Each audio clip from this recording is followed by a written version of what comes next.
咱们书接上回说到，宙斯追求到了3位女性的泰坦，削弱了他的父亲2代神王克洛诺斯的力量。最终，宙斯打败了神王，成为了希腊神话之中的第3代神王。但神王宙斯囚禁他父亲的方式却惹怒了大地母神盖亚。母神盖亚与深渊塔尔塔罗斯结合，生下了母神最后的一个孩子。那可怕的万魔之祖低风的降世，预示着世界将走向毁灭的危机。万魔之祖低风虽然有着可以撕裂大地的力量，但他却并非是失了智的怪物。相反，魔祖低风有着无与伦比的邪恶智慧。魔祖低风诞生之后，就立刻找到了可以承受住他历练的女性怪物刺蛇欧克德娜。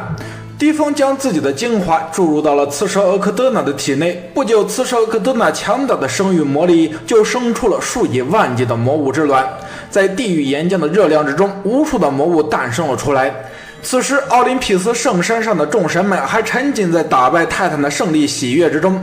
众神尽情的狂欢，肉体上的欢愉和谈情说爱的慰藉布满了整个神圣的世界。那些女神们开始生育出强大的子嗣，但那些男神们却不满足于单一的配偶。在希腊神话之中，能够不断的生育出强大的子嗣，是神格强大和能力出众的象征。而那众神之王宙斯更是将勾引女性作为最强的技能培养。不过宙斯也啃上了一块硬骨头，仙女普鲁托竟然对于性这件事毫无兴趣，她只喜欢沉浸在宙斯的花言巧语之中，却不愿意让宙斯触碰她牛奶般润滑丰满的身躯。宙斯自负于自己男性的魅力，于是用尽了方法，企图攻破仙女普鲁托。宙斯成天与仙女泡在一起，讲述古老的故事，说着动听的情话，不断地挑逗着这位仙女对于交欢的渴望。仙女普鲁托哪里见过这样的情场高手，在宙斯的狂轰滥炸般的攻势之下，不久就准备与宙斯共赴云雨之欢，由一个甜美的女孩变为宙斯那美艳的情人。当宙斯用天鹅绒铺满整个秘境，用迷离的云雾遮挡住方圆几公里的土地，准备好交换时所用的一切之后，仙女普鲁托躺在那洁白的鹅绒之上，准备献上自己保守多年的纯真。忽然雷霆一闪而过，仙女普鲁托害怕地闭上双眼，捂住耳朵。女孩惧怕那可怕的雷霆与闪电。宙斯急忙上前搂抱住仙女，一阵安慰。为了不破坏交换时甜蜜的气氛，宙斯将雷霆权杖扔到了一个山洞之中。神王宙斯无比的自信，因为除了他之外，没有人能够承受住雷霆权杖上的雷电而偷走权杖。所谓春宵一刻值千金，神王如同野兽扑食一般，在迷离之雾中开始与仙女普鲁托欢好，进入了甜蜜且毫无防备的云雨交欢之中。此时，那魔祖低风显露出了自己的化形，他将自己变得如同众神一样矮小，并且暗中隐藏了自己的气息，搜寻着众神的弱点。当他看到宙斯因为美色而将雷霆权杖搁置在山洞中，顿时觉得打败众神的机会来临。只见低风显露出原本巨大的身形，200多条手臂同时深入洞穴里，牢牢地抓握住了宙斯的雷霆权杖。雷电的力量不断地烧灼着魔祖低风的手臂，低风虽然疼痛难忍，但丝毫不敢放手。那能够崩坏山岳的200多条手臂同时用力，才堪堪将雷霆权杖举了起来。顿时天空的规则改变了，那星辰从有序开始变得混乱无序，北斗星开始涣散，失去了方向，乌云遮蔽住了阳光，那天空的神权落到了魔祖低风的手上。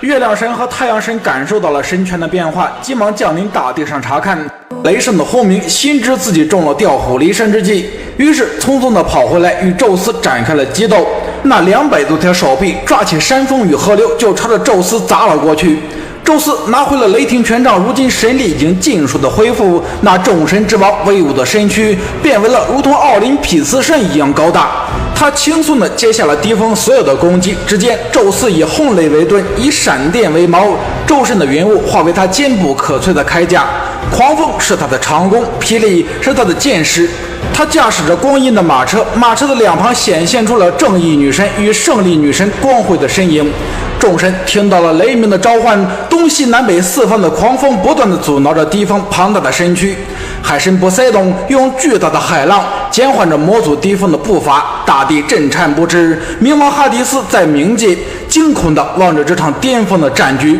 鬼魂的尖叫响彻了整个世界，太阳与月亮同时绽放出耀眼的光辉，光芒使得魔族敌方与他万千的魔子们无法睁开双眼。骚乱之声与恐惧之声不断地干扰着万千魔子魔孙的心神。那神王宙斯光明的化身，以可以击碎时间与空间的力量，以雷霆权杖深深地插入了魔族敌方的胸膛，大地瞬间裂开无数道鸿沟，众神合力搬来山峰，将重创的魔族敌方掩埋封印了起来。魔族敌方不甘的怒火使得岩石都开始融化，将封印之地变为了一座活火山，这就是西西里岛的埃特纳火山。这个活火山后来被赐予了工匠之神赫淮斯托斯作为居所。那魔族敌方的怒火竟然成为了众神打造神兵利器最好的工具，这无疑是对魔族敌方最大的讽刺。魔族敌方挣扎着，却无法逃离束缚。他看向空中一脸骄横的宙斯，100多个头同时说道：“别得意，宙斯，你父亲他们的诅咒很快就会应验了。我残存的魔子魔孙会帮助诅咒之子推翻你的神权，到那时你也会被永远的囚禁。”随后，这些怒吼就变为了火山爆发时的轰鸣。魔族敌方不甘的话语如同恶魔的呓语，这使得神王宙斯开始恐惧诅咒的到来。此时，宙斯得到了预言女神的一个预言，那智慧女神摩提斯的孩子将会推翻宙斯的神权，成为第4代的神王。宙斯看着已经怀孕、即将分娩的妻子智慧女神摩提斯，眼神之中闪耀出了挣扎和复杂的神色。因为篇幅有限，本期丢丢本来还想要把雅典娜的诞生说一下，